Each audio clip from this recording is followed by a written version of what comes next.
Bismillahirrahmanirrahim. Assalamualaikum warahmatullahi wabarakatuh.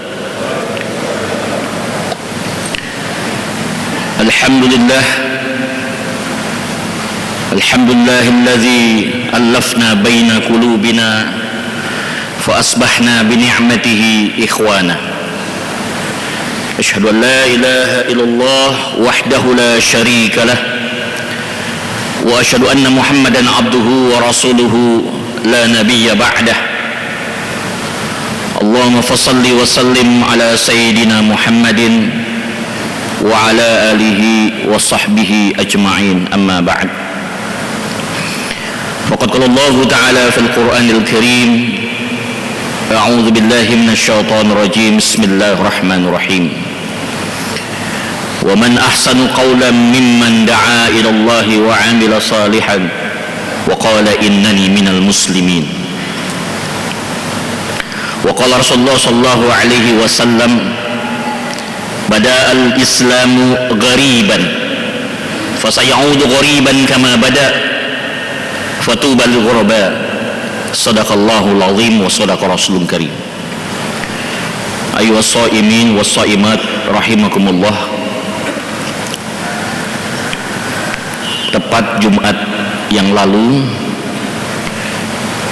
saya diberikan kelanjutan amanah oleh Allah Subhanahu wa taala untuk meneruskan sisa kehidupan. Sudah 54 tahun saya diberikan kesempatan hidup oleh Allah Subhanahu wa taala, dikarenai amanah 5 orang anak dan 4 orang cucu. Kalau menyimak apa yang disampaikan Rasulullah dalam hadis yang diriwayatkan oleh At-Tirmizi dengan sanad hasan, qala Rasulullah sallallahu alaihi wasallam, a'marun min ummati ma baina sittin ila sab'in. Umur umatku itu berkisar antara 60 sampai 70. Jadi kata Nabi. Jadi kalau usia saya 54, jadi kalau dihitung dari rentang minimalnya, sisa umur saya tinggal 6 tahun lagi. Tapi alhamdulillah jamaah sekalian, tahadus bi nikmatillah, sepanjang 54 tahun Allah memberikan karunia kepada saya. Sudah 37 tahun saya berkiprah dalam dunia dakwah. 37 tahun saya berkiprah dalam dunia dakwah. Alhamdulillah diminta untuk menjadi khatib pertama kali di usia kelas 1 SMA. Sepanjang 37 tahun kami berkiprah dalam dakwah, sudah berkunjung hampir di seluruh pelosok Indonesia, dari Sabang sampai Merauke, dari Aceh sampai dengan Papua, dan sudah berkeliling ke 21 negara, termasuk Amerika dan Kanada. Bahkan saya ke Amerika sempat 3 kali diundang. Yang pertama kali tahun 2016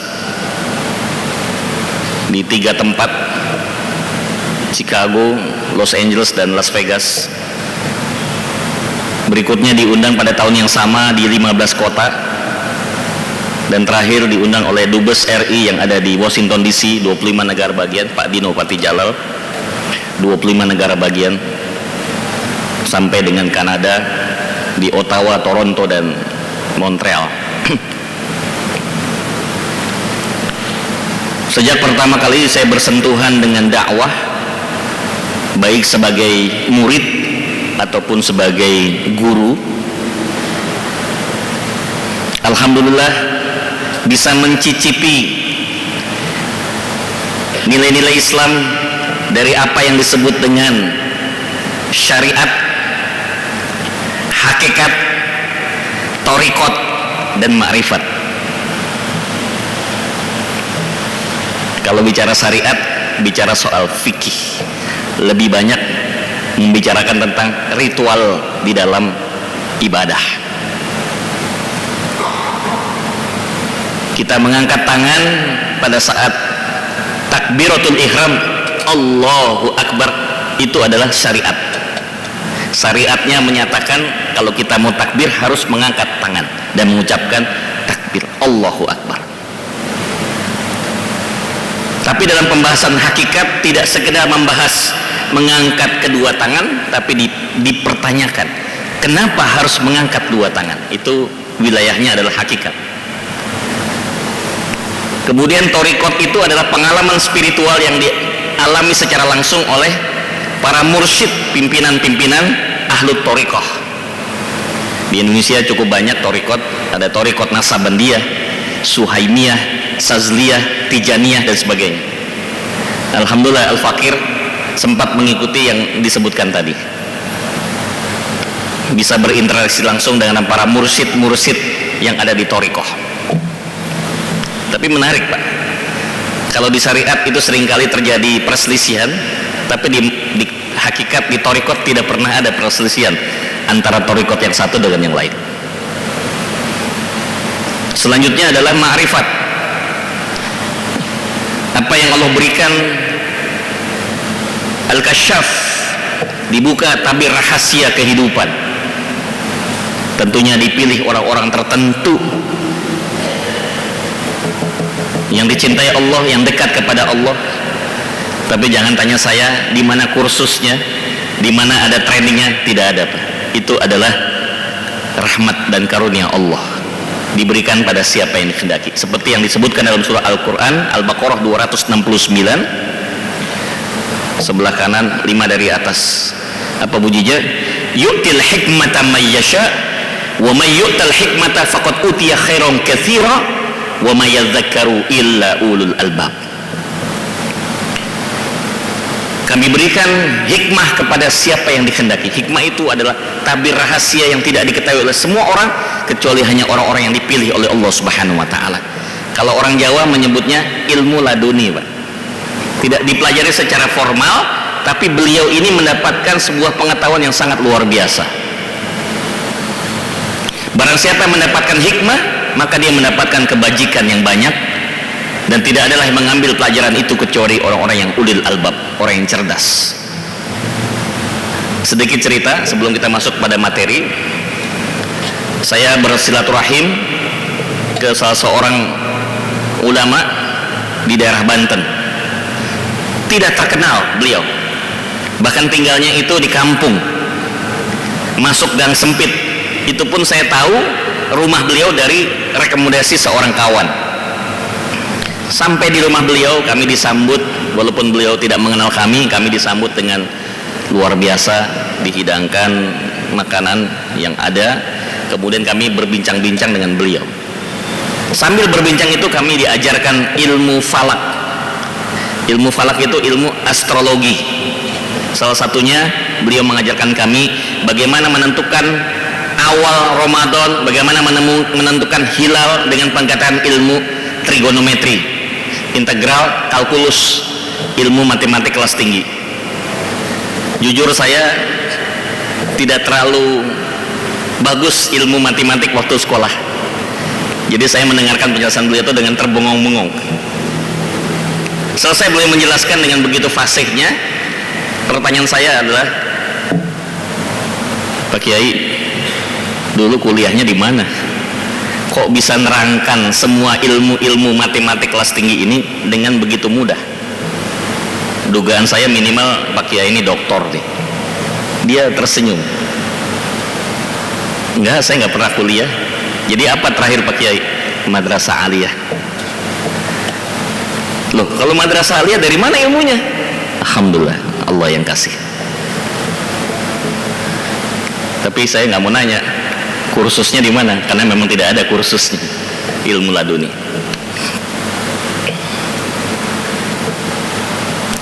Jemaah sekalian, itu sekedar gambaran.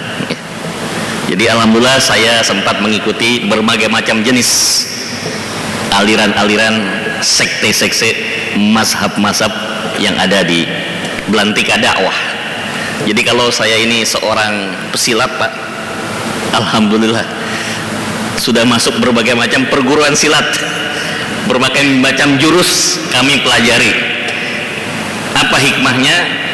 Sehingga kami bisa lebih bijaksana dalam mencermati setiap perbedaan-perbedaan yang ada, tidak dengan begitu mudah menghakimi orang lain. Tong kosong berbunyi nyaring, air beriak tanda tak dalam. Padi makin berisi makin merunduk. Justru kalau kita menemukan orang-orang yang rendah hati, tawadu, itulah orang yang sesungguhnya mempunyai ilmu yang tinggi. Tapi kalau kita menemukan seseorang yang terlalu mudah memberikan penilaian dan hukum kepada orang lain, jangan-jangan yang bersangkutan belum memahami apa arti ilmu itu sesungguhnya. Atas dasar itulah jamaah sekalian, saya mengangkat topik atau tema ini, mengajak bukan menghakimi. Kalau bahasa Arabnya nahnu du'at walasna qudot. Kami ini mengajak bukan menghakimi. Baik, poin pertama yang saya mau bahas adalah kata menghakimi. Maksud dari menghakimi di sini adalah memberikan penilaian secara final. Memberikan penilaian secara final kepada seseorang atau sekelompok orang, bisa juga sebuah organisasi atau kumpulan,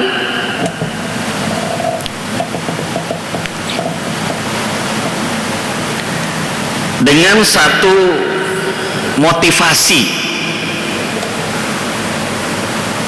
bahwa dirinya lah yang lebih benar, lebih baik, lebih sahih dibandingkan yang dinilai.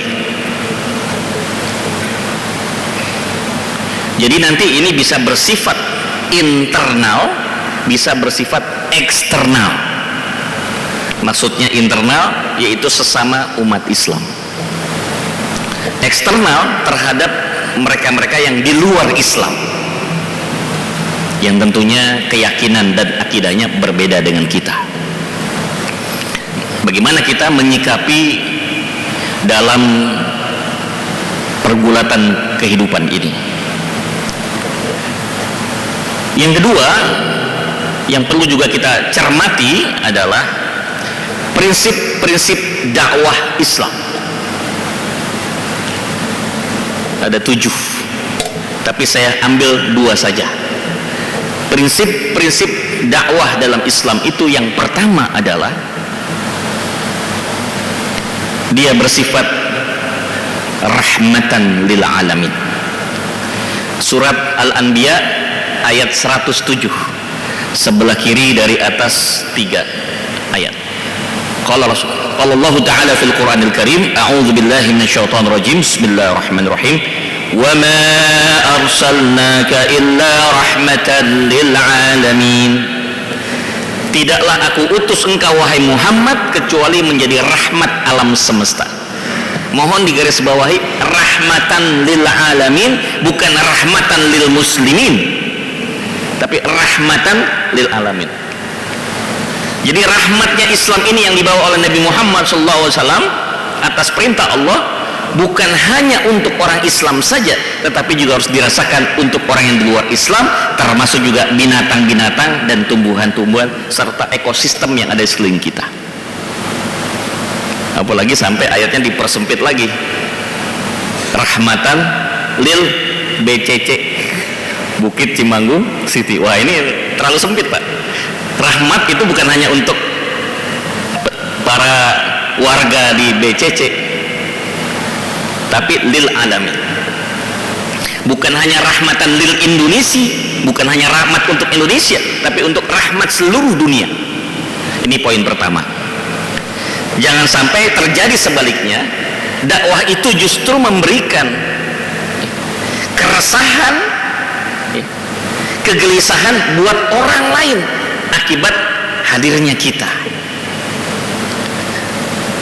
Berarti tidak mencerminkan rahmatan lil alamin. Yang kedua, prinsip dakwah Islam itu adalah tabligh, menyampaikan. Surat Al-Maidah ayat 67, sebelah kiri 2 dari atas. Ya ayyuhan nabi balligh ma uhiya ilaik. Wahai nabi, sampaikan kepada manusia dengan apa yang telah diwahyukan Allah kepadamu. Tugas nabi menyampaikan, tapi tidak untuk menyimpulkan. Ya, menyampaikan tidak untuk menyimpulkan. Contoh, Islam melarang umatnya untuk memakan daging babi, haram. Setelah diteliti oleh para ahli, ternyata ada satu binatang yang berbahaya kalau sampai dikonsumsi oleh kita melalui perantaraan daging babi, namanya cacing pita. Jadi kalau cacing pita masuk ke dalam organ perut kita, itu akan berpengaruh terhadap kinerja daripada organ tubuh kita. Ada satu teknik yang bisa membantu agar cacing pita itu mati sebelum masuk ke dalam perut kita, dengan pendekatan pasteurisasi. Bisa cacing matinya mati sehingga tidak berpengaruh kepada organ tubuh kita. Tapi apakah gara-gara cacing pitanya sudah bisa dimatikan terus dibolehkan daging babi itu? Oh tidak Pak, tetap tidak bisa. Karena yang diharamkan daging babi bukan semata-mata karena ada cacing pitanya, ada banyak hikmah lain yang belum kita ketahui di balik larangan Allah Subhanahu wa taala. Ini sekedar contoh. Kita tidak bisa dakwah itu menyimpulkan, kita cukup sekedar menyampaikan, kita tidak bisa menyimpulkan. Terlalu dangkal, terlalu minim ilmu yang kita punya dibandingkan hikmah yang Allah berikan di dalam setiap perintah dan larangannya. Untuk gambaran berapa perbandingan ilmu Allah dengan ilmu yang diberikan kepada manusia, surat 17:85 memberikan penjelasan kepada kita. Wa yas'alunaka 'anir ruh qulir ruhu min amri rabbi wa ma utitum minal ilmi illa qalila. Mereka bertanya kepadamu tentang ruh, jawablah ruh itu urusan Allah, manusia nggak tahu apa-apa tentang masalah ruh. Dan sesungguhnya Allah memberikan ilmu kepada manusia qalila, sedikit. Sedikitnya seperti apa Pak? Surat Al-Kahfi ayat 109 menggambarkan, seandainya semua lautan di muka bumi ini dijadikan tinta untuk menuliskan ilmu Allah, niscaya ilmu Allah tidak akan pernah habis-habisnya. Sedangkan ilmu manusia itu adalah ketika kita mengambil sejumlah air dengan menggunakan jari jemari kita yang terbuka seperti ini, kita mengambil apa yang tersisa di jari kita, itulah ilmu kita. Sisanya yang ada di alam, yang ada di laut itu adalah ilmu Allah. Seperti padang pasir, apa yang ada sejumlah pasir, butir-butir pasir yang ada di padang pasir, itulah gambaran sedikit dari ilmu Allah. Kita hanya butiran, satu butiran saja dari ilmu Allah.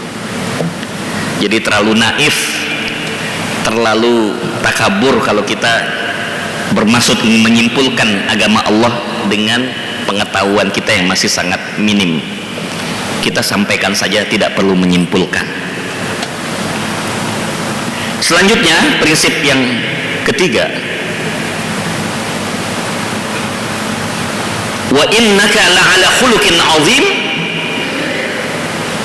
Di dalam surat Al-Qalam ayat keempat, Allah menyebutkan, wa innaka, sesungguhnya engkau wahai Muhammad, la'ala khuluqin azim, benar-benar pada budi pekerti yang agung. The best personality person in the world, manusia yang paling mulia pribadinya di muka bumi ini, satu, Nabi Muhammad SAW. Tidak ada yang menandingi. Diperkuat dengan hadis Rasulullah, innama bu'ithu liutammima makarimal akhlak. Aku diutus oleh Allah untuk menyempurnakan akhlak manusia. Ketika kita mengajak orang sambil menghakimi, itu akan menodai akhlak kita sebagai seorang muslim. Bahkan Allah memberikan teguran yang cukup keras di dalam Quran surat 6 ayat 108. La tasubbu, janganlah kamu mencela, menghina sembahan-sembahan orang lain yang berakibat nanti mereka akan menghina Allah. Jadi kadang-kadang kita yang mancing juga, Pak. Kita menjelekkan yang lain, akibatnya si yang lain itu menjelekkan kita, karena dipancing oleh kita yang memberikan statement. Allah sudah kasih gambaran yang jelas, lakum dinukum, selesai. Bagimu agamamu, bagiku agamaku, selesai. Silahkan mereka meyakini dengan agama mereka, kita juga punya satu akidah yang tersendiri. Baik, saya akan bergeser kepada poin yang ketiga. Kita sudah paham tentang prinsip-prinsip dakwah. Saya ambil sebagian kecil saja, masih ada 4 lain. Dalam kesempatan lain nanti kita akan bahas, waktunya tidak memungkinkan karena kita ingin diskusi lebih banyak. Yang ketiga adalah berdasarkan sirah. Ini studi kasus. Tidak sedikit contoh-contoh di dalam perjalanan dakwah Nabi menghadapi sebuah kasus-kasus yang menarik untuk kita simak dan kita telaah, kita dalami, sehingga akan memunculkan sebuah sikap. Dikutip dalam kitab As-Sirah An-Nabawiyah karena Syekh Dr. Sa'in Ramadan Al-Buti rahimahullah. Saya ambil 2 kejadian saja. Kejadian pertama adalah ketika Sayyidina Ali bin Abu Thalib karamallahu wajhah berduel dengan musuhnya. Sayyidina Ali ini punya pedang khusus, Pak. Pedangnya namanya Zulfikar. Zulfikar itu pedangnya bermata 2 ya. Jadi cabang 2, satu pedang ada 2 cabang. Perang zaman dulu gentle, Pak. Kalau zaman sekarang komandan di belakang, yang suruh maju pasukan. Kalau zaman dulu perang, komandannya dulu maju. Duel lah Sayyidina Ali dengan musuhnya, adu pedang, sampai akhirnya pedang musuhnya itu terselip di antara 2 cagak sehingga terlempar. Praktis si musuh ini sudah nggak pegang pedang. Ali udah siap ingin membunuh si musuhnya tadi, musuhnya itu meludah persis mengenai pipi daripada Sayyidina Ali. Beliau tidak jadi bunuh, ditinggal aja. Nah, sahabat yang lain bingung, heran, pertanyaan. Maka mereka mengkonfirmasi kepada Rasulullah. Kemudian Rasulullah mengkonfirmasi pada Sayyidina Ali, benarkah kejadian ini yang diceritakan oleh sahabat-sahabat? Benar ya Rasulullah. Kenapa kau tidak jadi bunuh musuhmu? Ya Rasulullah, niat aku pertama membunuh musuhku adalah karena Allah, bukan karena yang lain, hanya karena Allah. Tapi niat saya takut berubah setelah saya diludahi pipi saya. Kalau toh saya tetap membunuh dia, jangan-jangan saya membunuhnya bukan karena Allah lagi, karena emosi diludahi. Ya Allah, ini motivasi yang luar biasa, Pak. Jadi beliau tidak ingin mengotori niat untuk membunuh orang yang memusuhi Islam itu karena alasan emosi. Wah, kurang ajar nih orang, ngeludahin saya bunuh. Nah, itu membunuhnya akan berbeda dengan kita niatnya karena Allah. Tidak mudah, Pak. Itu butuh tingkat keikhlasan yang tinggi. Rasulullah tidak menyalahkan. Artinya diamnya Rasulullah membenarkan kejadian itu. Itu kasus pertama. Kasus kedua hampir sama juga, terkait dalam peperangan. Cuma kasusnya agak sedikit beda pendekatan. Jadi ini sahabat udah siap membunuh musuhnya. Musuhnya syahadat, Pak. Asyhadu an la ilaha illallah wa asyhadu anna Muhammad. Beliau udah Islam kan, Pak? Tapi tetap dibunuh juga, Pak. Wah, geger nih. Dilaporkan kepada Rasulullah. Ini gimana? Dipanggil Rasulullah. Siapa tadi yang bunuh? Saya, Rasulullah. Kenapa kau bunuh dia? Padahal dia sudah syahadat, kata Rasulullah. Ya Rasulullah, jangan-jangan dia syahadat cuma pura-pura. Jangan-jangan dia syahadat buat kamuflase, tipu daya dia supaya nggak dibunuh oleh saya, pura-pura masuk Islam. Apa jawaban Rasulullah? Apakah kau sudah belah dadanya sehingga kau tahu dia itu pura-pura atau sungguh-sungguh? Nggak ada yang tahu, Pak. Dalam hati siapa bisa duga, nggak ada yang tahu. Kadang-kadang antara ucapan dengan hati itu bisa berbeda. Kita nggak bisa salahkan Ammar bin Yasir yang sekeluarga dibantai oleh orang-orang Quraisy karena mengikuti Nabi Muhammad. Dibantai, Pak, maaf ya, agak sedikit dramatis ya. Ibunya yang sedang hamil tua, mohon maaf saya juga nggak tega mau ceritanya, Pak, ditusuk dengan menggunakan kayu yang tajam melalui organ vital ibunya.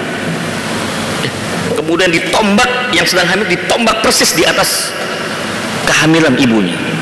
Ammar bin Yasir sampai tidak sadar ya, mengucapkan kalimat jahiliyah. Kelepasan, Pak.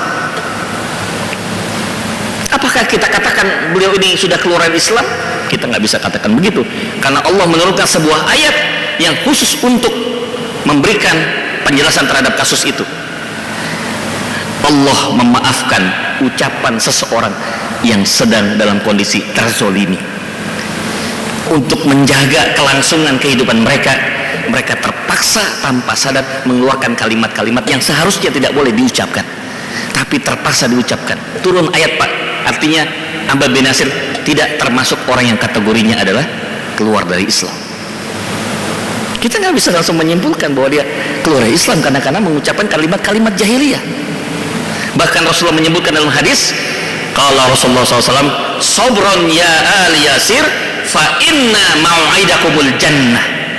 Bahkan Rasulullah menghibur keluarga Yasir, wahai keluarga Yasir, sabar, Allah sudah menyiapkan surga buat kalian. Puncaknya, Pak, puncaknya Nabi 13 tahun di Mekah berjuang habis-habisan, dikatakan orang gila, ditimpukin batu, maaf, tempat sujudnya dikasih kotoran onta. Seumur-umur, Pak, saya dakwah 37 tahun, nggak pernah tempat sholat saya dikasih kotoran, Pak ya. Nggak pernah saya diusir dari kampung saya, malah masyarakat menerima saya. Masih jauh perjuangan yang dilakukan oleh kita dengan dibanding oleh Rasulullah. Beliau diusir, ditimpukin batu sampai berdarah-darah. Kemudian beliau diperintahkan Allah untuk hijrah ke Madinah. 10 tahun di Madinah membangun kekuatan. Setelah itu beliau kembali lagi ke Mekah, apa yang disebut dalam peristiwa Fathul Mekah, membebaskan kota Mekah, the White Revolution, revolusi putih. Tidak ada pertumpahan darah, orang-orang Quraisy menyerah tanpa syarat. Pak, kalau kita pikir masalah dendam ya, Pak ya, boleh ya, Pak ya, Nabi Muhammad tuh dendam sama mereka. Sekarang udah ada pada posisi nih, Pak, Mekah udah dikuasai Nabi sama para sahabat. Istilah kata, kalau mau balas satu persatu, dulu yang pernah menghina saya, mana yang dulu pernah menghina saya, hina balik. Siapa yang dulu pernah menyakiti saya, sakiti balik, kan begitu, bisa. Nabi bisa balas dendam. Bahkan orang-orang Quraisy sudah mulai khawatir, mereka sudah mulai gelisah, jangan-jangan Muhammad akan balas semua perbuatan kita, jangan-jangan kita diusir dari kampung kita. Mereka harap-harap cemas menunggu pidato Nabi. Apa pidato Nabi? Ini luar biasa, Pak. Pidatonya singkat tapi mampu menenteramkan semua orang saat itu. Apa kata beliau? Ayyuhan nas, wahai manusia, antumut tulaqo, kalian semua aku bebaskan dari segala macam tuntutan. Kira-kira, Pak, kalau umat Islam ini berhasil memimpin sebuah negara atau bangsa yang mungkin untuk proses sampai ke sana itu membutuhkan hinaan, cacian, celaan ya, konfrontasi fisik ya. Terus kita berhasil memimpin, apakah kita punya alasan untuk membalas dendam terhadap perbuatan mereka? Tidak. Itulah yang membedakan antara Islam dengan agama lain. Kalau di agama Kristen ada istilah, kalau Anda ditampar pipi kiri, kasih pipi kanan supaya seimbang Pak. Itu versi mereka. Kalau orang Yahudi, sebelum Anda ditampar, tampar duluan. Begitu loh Pak, Yahudi kurang ajarnya begitu. Jadi belum ditampar, tampar duluan. Terus bagaimana kalau Islam? Islam ini bijaksana. Jangan biarkan pipimu ditampar. Jangan kasih kesempatan pipimu ditampar oleh orang. Tapi kalau dia nekat tetap menampar Anda, balas dengan yang setimpal. Belum titik Pak, masih koma. Tapi kalau kau maafkan, itu lebih hebat. Ini Islam, luar biasa. Mestinya dari contoh-contoh ini semakin menguatkan kita. Memang dakwah itu mengajak, bukan menghakimi.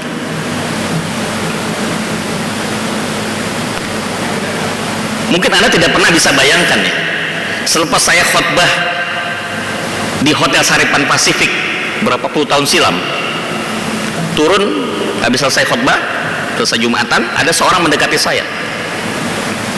Ustadz, izin menghadap. Oh silakan. Ada apa? Saya mendapat amanah menyampaikan pesan ini pada Ustadz. Oh silakan. Apa pesannya?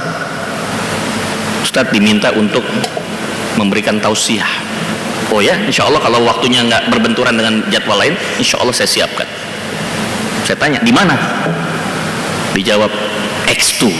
Waduh, tahu Pak X2 Pak?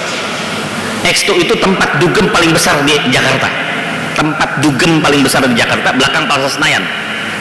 Ya, itu ada beberapa kafe, pub. Kalau dikumpulin bisa 3.000 orang tuh Pak di situ.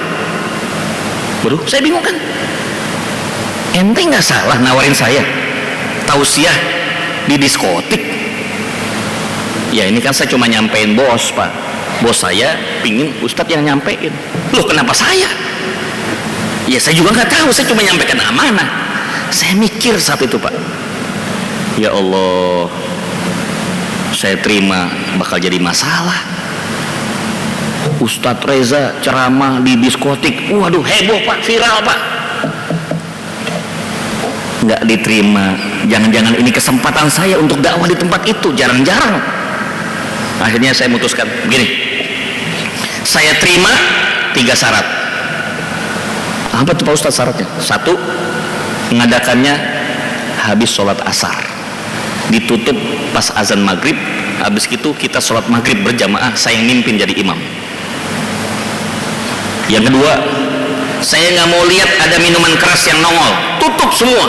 Terserah bagaimana caranya, begitu ada kelihatan ada minuman keras saya pulang, tutup semua, umpetin semua.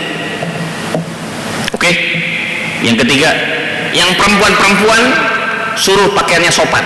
Saya nggak nyuruh pakai jilbab, tapi pakaian yang sopan, menghargai kedatangan Ustadz. Siap Pak Ustadz, saya akan sampaikan pada bos.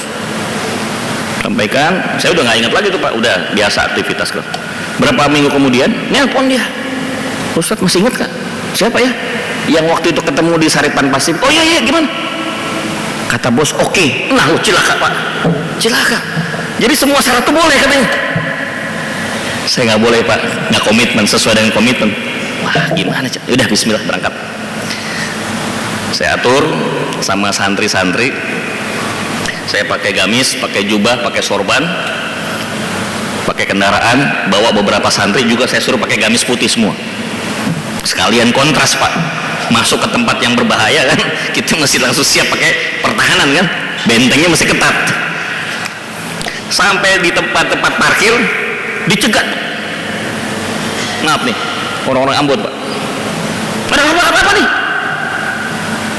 Pak maaf Pak, saya diminta untuk ceramah sama bos Anda. Oh Pak Ustadz ya? Kenapa? Saya pikir ada kelompok yang suka ngancurin diskotik katanya. Bukan, saya mau ceramah, saya bilang. Ya, saya masuk. Saya ceramah, ternyata pimpinannya ada 4 Pak, yang punya 3 orang Cina, 1 orang Padang. Nah yang undang ini orang Padang.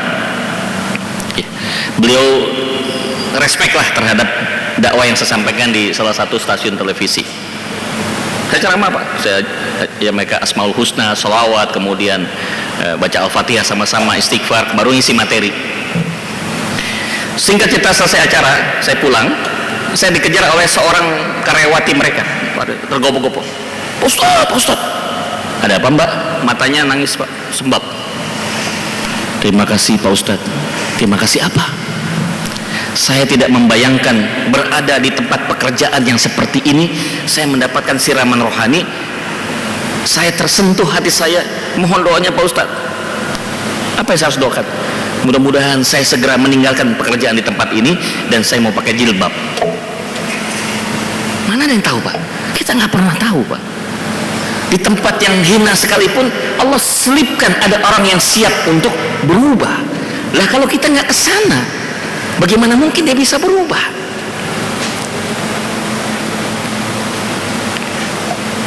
Kompleks pelacuran terbesar di Asia Tenggara namanya Doli. Saya berapa tim berkunjung ke sana, ngambil salah satu tempat di sana. Mbak, berapa? Booking 1 jam berapa? Sekian, bayar. Apa yang kita mau ngapain? Nggak ngapa-ngapain. Saya mau diskusi, mau tanya jawab. Singkat cerita Pak, dari diskusi itu saya nanyakan begini. Kenapa Anda mengerjakan pekerjaan seperti ini?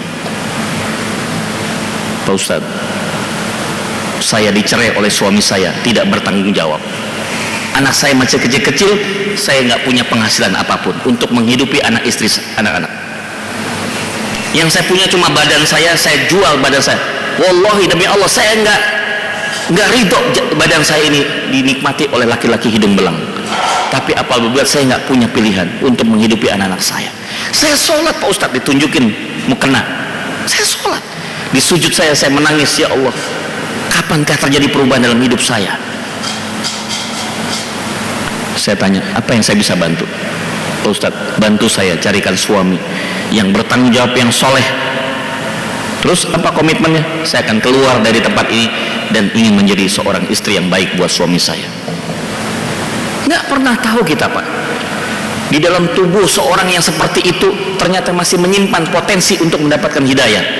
Kebetulan saya juga ngisi pengajian di Masjid Al-Hidayah. Mudah-mudahan ini menjadi sebuah wasilah, sarana ya orang-orang mendapatkan hidayah dari Allah Subhanahu wa taala. Kembali ke topik kita sebagai bagian akhir dari pembicaraan saya, setelah itu kita bisa bertanya jawab dan diskusi. Mengajak bukan menghakimi, apa maksudnya? Apa yang saya pahami mengajak bukan menghakimi? Yang pertama adalah kita mengajak bukan mengejek. Allah sendiri melarang dalam surah Al-Hujurat, tidak boleh kita memanggil orang dengan panggilan-panggilan yang buruk. Orang lakukan terhadap kita silakan, orang mau kasih gelar kita silakan, tapi jangan kita memberikan gelar yang buruk kepada mereka. Bahkan seorang Abdullah bin Ubay pun yang sudah jelas disebutkan dalam Al-Quran dan Nabi tahu dia itu munafik, Nabi tidak pernah memberikan gelar-gelar yang buruk kepada si munafik ini. Bahkan sholatnya itu di saf terdepan bersama Rasulullah. Nggak pernah munafik, nggak begitu Pak. Tetap dihargai, tapi waspada. Ini kalau udah mulai persiapan dari KPU, udah boleh pesta demokrasi Pak, wah pasti ramenya apa Pak? Kadrun sama cebong. Habis saya dikatain kadrun Gus, saya bilang cebong. Kita nggak usah ikut-ikutan Pak, silahkan dia mau nuding kita, mau mengejek kita itu kadrun, silahkan, nggak apa-apa, kadal gurun silahkan. Tapi nggak harus kita membalas lagi Pak. Karena kalau kita ikut membalas, kualitas dan nilai kita sama seperti mereka. Kalau kita terima dengan ikhlas, insya Allah jadi penggugur dosa kita. Oh iya, saya kadrun, udah terima aja Pak. Mudah-mudahan Allah mengampuni. Mudah-mudahan jadi kafarat buat dosa saya. Selesai. Maaf, kadang-kadang suami saking emosinya ngasih gelar yang buruk sama istrinya. Dasar gendut, dasar buncit gitu. Nggak boleh Pak. Sejelek apapun istri kita tetap harus memberikan panggilan-panggilan yang terbaik sebagaimana dicontohkan Nabi. Begitupun seorang istri pada suami, begitupun pada anak-anak kita. Saking keselnya orang tua sama anak, langsung aja ada istilah-istilah. Kamu kutu kupret kan? Masya Allah. Kok ucapan nggak pantas itu? Dan mereka itu belajar dari orang tua. Kalau orang tuanya sudah memberikan julukan-julukan yang negatif, ya, si pemalas, ya, si cerewet, si banyak omong, ya, dan segala macam, nanti dia akan bersikap seperti itu.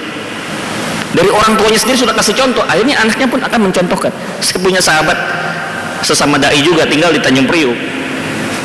Anaknya suka main dengan teman-teman satu kampung lah Pak. Pulang dari main, ketemu bapaknya, langsung bilang sama bapaknya, "Bapak ogep." Bapak ogep.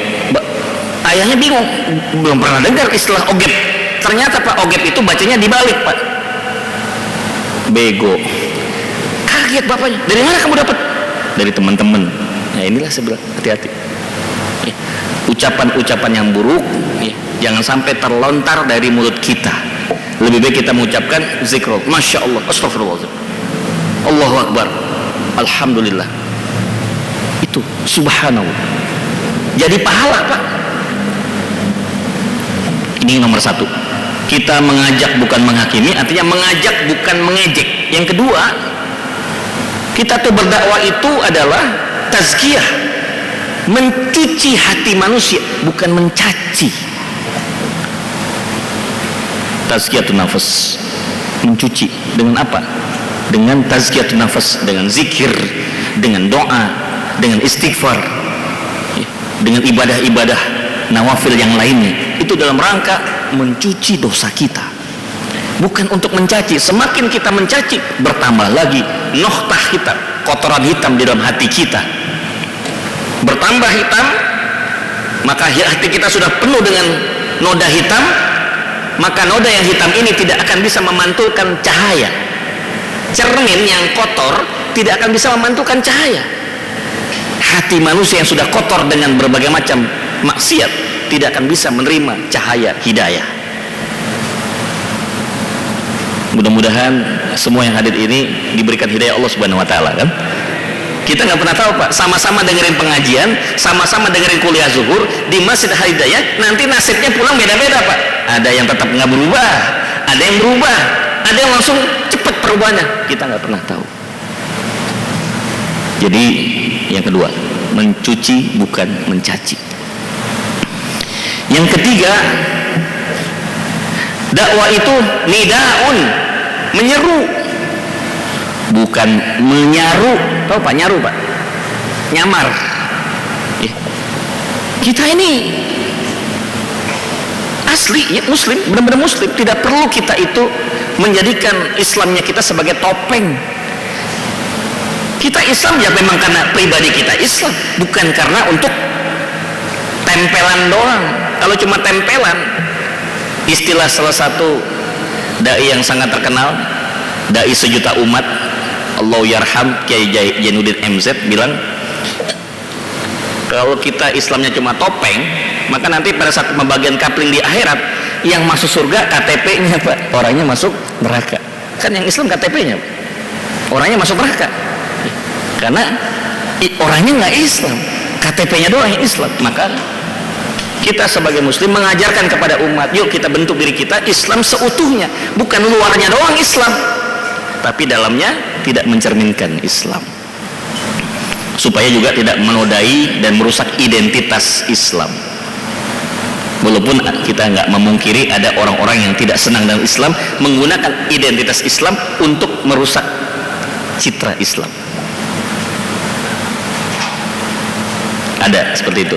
Saya kadang-kadang suka mengingatkan, salah satu sahabat saya sama-sama bergerak di bidang konsultan, beliau konsultan di bidang marketing, saya nggak usah sebut orang yang nggak enak ya, terkenal orang itu ya.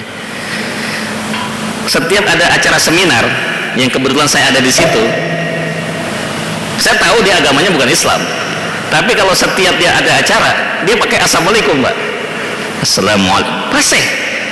Semula tadinya saya mengira dia udah masuk Islam, saya konfirmasi dong, Pak, udah masuk Islam? Belum.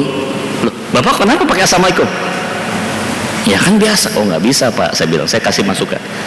Kalau Bapak sudah mengucapkan assalamualaikum, maka nanti asumsinya Bapak sudah dianggap masuk orang Islam, karena itu ucapan khas orang sesama muslim. Karena nggak mungkin orang Islam mengucapkan assalamualaikum pada orang yang bukan Islam, begitupun orang yang bukan Islam tidak pantas mengucapkan assalamualaikum pada orang Islam. Kita bingung jawabnya Pak soalnya. Oh begitu, iya Pak. Ini nggak sama kayak selamat pagi, selamat siang, good morning, nggak sama Pak. Kalau itu mah bebas. Kalau assalamualaikum itu khusus buat orang Islam kepada sesama Muslim. Oh maaf deh Gus, besok-besok saya nggak akan lagi. Nah gitu Pak, harus diingatkan. Ini kalau udah mulai masang-masang baliho banner, ini pernah kejadian di Bekasi Pak. Teman-teman di Bekasi cerita, salah satu forum DKM itu cerita, ada seorang yang sedang mencalonkan sebagai anggota legislatif, ya, pasang nama di depannya H titik, nama belakangnya ada nama-nama Islam, yang nama non Islamnya disingkat. Pakai pici Pak, pakai baju koko putih, selendang. Orang meyakini, orang yang nggak kenal Pak, orang yang nggak kenal meyakini 90% ini kayaknya orang Islam, padahal non Muslim. Nah ini menurut saya. Jadi kalau mau bicara politik identitas, ini yang nggak benar nih menurut saya. Politik identitas yang nggak benar ini. Jadi identitas dipolitisasi. Jadi gimana Gus? Boleh nggak politik identitas? Harus, bukan hanya orang Islam, orang non Muslim pun juga memiliki politik identitas. Bapak Ibu pernah lihat biarawati pakaiannya gimana Pak? Kan khusus Pak pakaiannya. Pendeta kan pakaiannya khusus. Apakah bisa disebut politik identitas? Ya itu politik identitas. Seorang muslimah yang sudah dewasa, sudah melewati usia balik, wajib menutup auratnya illa hadza wa hadza, kecuali muka dan telapak tangan. Apakah saudara-saudari kita yang muslimah itu pakai jilbab disebut politik identitas? Oh tidak, itu benar, itu yang benar identitas kita. Yang nggak boleh adalah mempolitisasi identitas. Namanya belum haji ditulis haji, nah itu namanya politisasi identitas. Bukan Islam pakai nama Islam, ini kan yang bikin rumit. Kecuali dia sudah menjadi mu'alaf, boleh diganti namanya jadi nama Islam. Dan hati-hati nih Pak, ya di sini ada yang orang Sumatera Barat nggak? Ada. Saya salut sama orang-orang Sumatera Barat. Orang Padang itu nama-namanya unik Pak. Jarang sekali orang Sumatera Barat memakai nama Islam. Betul Pak? Michael, George.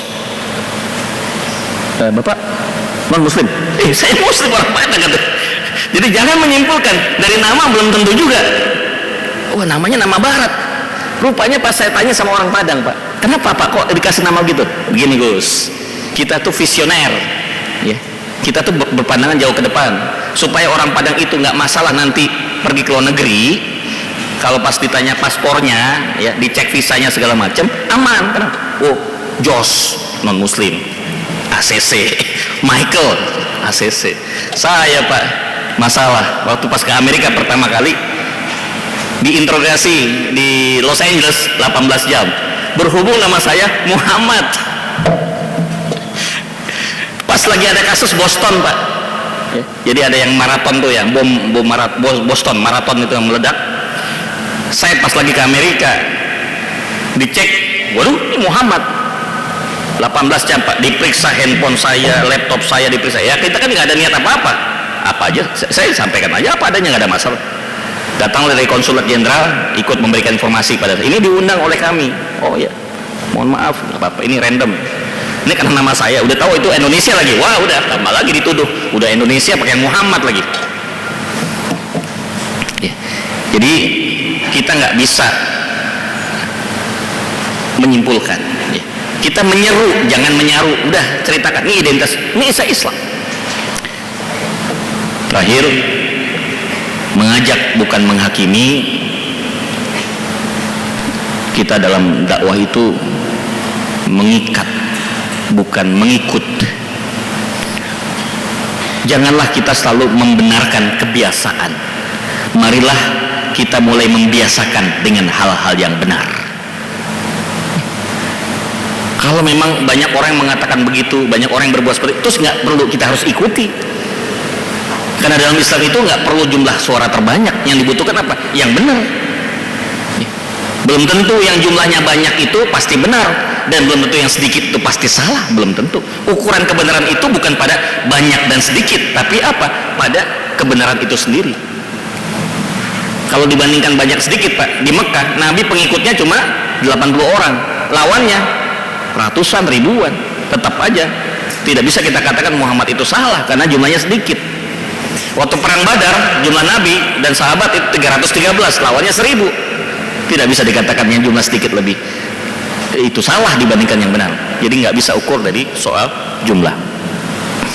Baik Bapak dan Ibu, sekali lagi ini kami sampaikan bukan maksud apa-apa supaya kita antar umat Islam bisa saling bersatu, ya, merapatkan soft kita solid utuh untuk bisa mencapai kemajuan dan kebangkitan Islam. Terakhir sebelum saya beri kesempatan kepada moderator atau MC untuk tanya jawab, saya ingin mengutip salah satu dialog, ya, antara Rasulullah dengan malaikat. Jadi malaikat Jibril menyampaikan, ya, bahwa Nabi dibolehkan untuk meminta 3 hal, ya, 3 hal untuk disampaikan kepada Allah. Ternyata dari 3 hal yang disampaikan oleh Nabi, ada 1 yang tidak dikabulkan oleh Allah. Ini supaya kita paham Pak. Apa 1 permintaan Nabi yang tidak dikabulkan? Yaitu, ya Allah, persatukan umat Islam. Allah nggak kasih. Jadi sebenarnya Pak, ini sudah skenario grand design Allah Subhanahu wa taala sampai nanti akhir zaman umat Islam tidak akan pernah bisa dipersatukan.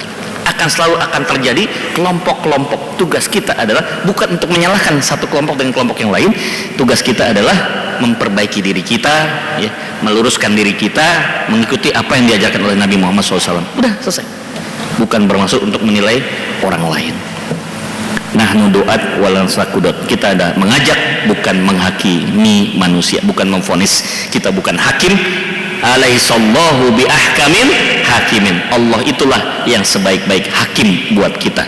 Kita nggak pernah tahu orang yang tadinya kita anggap jahat justru bisa menjadi berubah, dapat hidayah. Siapa yang pernah membayangkan Pak, Umar bin Khattab, super jahiliyah, sampai bayi perempuan dikubur hidup-hidup Pak. Itu Umar. Dia nyembah patung, dari makanan setelah disembah dimakan Pak Tuhannya. Ini kejadian. Tapi setelah mendengarkan bacaan surat Toha dari adiknya, tersentuh hati beliau, langsung menyatakan Islam di hadapan Rasulullah, jadi khalifah kedua. Makanya Pak, saya sedikit bercanda. Pasti ini pada, kalau bapak-bapak pasti senang bola Pak ya. Kenal CR7 nggak Pak? CR7 sekarang mainnya bukan di Liga Inggris Pak, bukan Liga Spanyol, Liga Arab. Al Nasr. Nasr itu artinya kemenangan Pak. Apa yang mendorong dia? Kita nggak pernah tahu Pak. Siapa tahu dia masuk Islam Pak, siapa tahu dia dapat hidayah. Orang yang paling banyak follower Instagramnya di dunia hari ini adalah Ronaldo, Cristiano. Bapak boleh cek Instagramnya Cristiano, jumlahnya 560 juta. Saya bercanda sama teman-teman, ini kalau kita impor jadi capres 2024, asalkan dia masuk Islam dulu, bakal menang Pak, nggak pakai pemilu Pak. Kita nggak usah repot ke TPS. Kenapa? Cukup dia posting di Instagram, wahai warga negara Republik Indonesia, saya diminta untuk jadi presiden 2024, dikontrak 5 tahun, pilih saya ya. 500 juta Pak, penduduk Indonesia kan cuma 200 juta Pak, kelar Pak, selesai itu. Tapi doain dapat hidayah, jadi nanti akunnya berubah, Ustadz Cristiano Ronaldo. Wah ini mantap. Kita undang Pak Al Hidayah. Penuh Pak, sampai tol Pak yang datang Pak. Ya kita nggak pernah tahu ya, orang-orang yang tidak kita duga justru bisa mendapatkan hidayah. Maaf, bahkan orang yang kita pandang selama ini baik bisa berubah. Nauzubillah min dzalik. Yuk kita doa sama-sama, semoga kita di akhir hidup kita husnul khotimah, dakhalal jannah, dimasukkan ke dalam surganya Allah. Baik, saya kembalikan kepada mau tanya jawab. Silakan, kalau ada yang mau ditanyakan, ada yang kurang jelas atau ada yang mau menambahkan, silakan. Insya Allah sedang disiapkan bagi yang bagus pertanyaannya umroh gratis. Saya tunggu di Jeddah. Jeddah, Jakarta Jeddahnya mahal Gus. Kalau udah di Mekah mah tinggal di Jeddah tinggal dijemput pakai bis, murah. Ada Pak? Mudah-mudahan jelas Pak ya. Mudah-mudahan jelas. Ya, sekali lagi mudah-mudahan materi ini akan membuat kita semakin berukhuwah ya, bersaudara sesama muslim. Ya. Di Ramadan nggak usah ribut lagi. Ada yang pakai kunut, ada yang nggak pakai kunut. Yang pakai kunut itu juga boleh, yang nggak pakai kunut juga boleh. Yang nggak boleh yang nggak sholat subuh. Wah, terawih yang bener yang mana Gus? Yang 11 apa yang 23? Yang 11 boleh, yang 23 boleh. Yang nggak bener yang nggak sholat terawih. Jumat berapa kali azannya? Sekali boleh, 2 kali juga boleh. Yang nggak bener apa? Yang nggak sholat Jumat. Jadi kita kadang-kadang terjebak hal-hal yang sifatnya cabang tapi tidak memperhatikan hal yang inti. Baik, mari kita tutup pengajian ini dengan sama-sama membaca hamdalah dan doa kafaratul majlis. Mudah-mudahan ilmu yang kita pelajari ini bisa kita praktekkan. Semoga semua ibadah Ramadan kita diijabah, ya, diterima oleh Allah Subhanahu wa taala, dilipat gandakan. Dan saya doakan jamaah bisa mengikuti program iktikaf, mendapatkan malam yang lebih baik dari 1000 bulan, yaitu Lailatul Qadar. Ya, insyaallah mudah-mudahan dengan malam Lailatul Qadar itu mengantarkan kita menjadi orang-orang yang husnul khotimah, dakhalal jannah.